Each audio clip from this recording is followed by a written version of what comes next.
And this wonderful student, Rachel, who wrote one of the most brilliant music articles I've seen about music in a very, very long time. So thank you to all of you about the piece.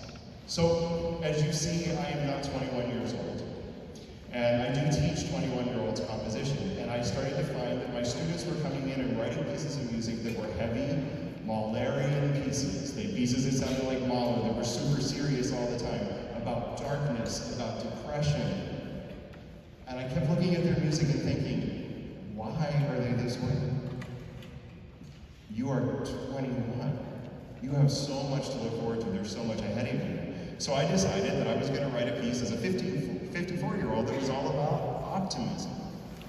And I came to that optimism because at one point in my life, I was introduced to a podcast.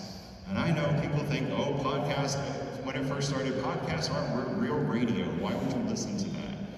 And I started listening to this podcast, and the podcast was called The Happiness Lab. And at the beginning, I heard this thing that said, Pushkin. And then I hear, The Happiness Lab, this is Dr. Lori Santos.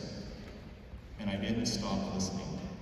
I listened to I told Lori today, every time I go to the gym, The Happiness Lab is in my earpods, and I'm laughing, and people are staring at me while they're listening to who knows what. That's what I'm listening to while I'm working on. Lori started to talk about ways to find your happiness with her variety of wonderful guests. Some of them included finding your third space, and it brought me to the saying that I believe in very strongly through that season. If everyone had a band, choir, or orchestra rehearsal to go to on Tuesday night, there'd be no problems with the world, because for a moment, everyone's enjoying and achieving happiness together.